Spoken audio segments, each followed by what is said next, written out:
Alors ici, c'est le moment un peu plus créatif. C'est là où vos éventuels crayons, post-it, couleurs vont vous servir.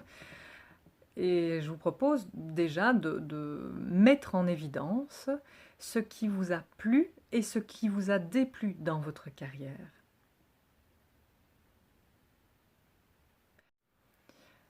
Qu'est-ce que vous avez choisi et qu'est-ce que vous n'avez pas choisi dans votre parcours professionnel? Vous avez peut-être commencé là où vos parents ont travaillé ou là où des amis travaillaient. Vous avez peut-être répondu à des annonces, mais vous avez peut-être aussi tout à fait choisi l'endroit où vous alliez travailler. Euh, et peut-être que au travers de l'ensemble de votre parcours, vous allez constater que vous avez répondu peut-être une fois, deux fois à des annonces, et cinq fois, les choses se sont peut-être présentées en montrant un peu plus de recherche, de volonté, en réfléchissant plus longuement à ce que vous vouliez. Dans ce parcours, bah, vous avez appris des choses sur le terrain, mais comment les avez-vous apprises? Avez-vous suivi des formations? Avez-vous suivi des personnes?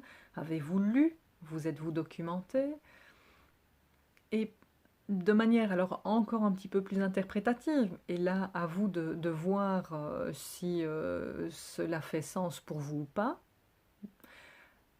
y a-t-il des valeurs, des choses qui étaient importantes pour vous dans le travail? Est-ce qu'il était important d'être indépendant, d'être dans une équipe, d'être le meilleur?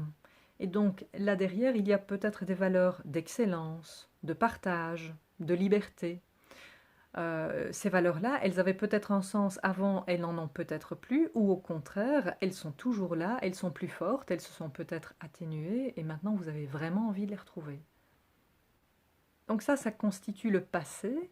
On va se tourner maintenant vers le futur en se posant la question, mais qu'est-ce que je retire de cette analyse, ce- de cette liste d'entreprises, de fonctions, de valeurs? Qu'est-ce que je ne veux plus retrouver et qu'est-ce que j'ai envie d'emporter aujourd'hui? Quelle page est-ce que j'ai envie de tourner? Est-ce que cette expérience dit un peu plus ce que j'ai envie de vivre aujourd'hui? Est-ce qu'il y a éventuellement plusieurs pistes? Et pourquoi ne pas essayer plusieurs pistes de manière plus ou moins intense? Est-ce qu'il y a un besoin que vous n'avez pas encore satisfait aujourd'hui et vous vous rendez compte que vous regretteriez de ne pas l'essayer? Voilà, c'est avec toutes ces réflexions qui vont constituer une matière première de réflexion que je vous propose de nous retrouver.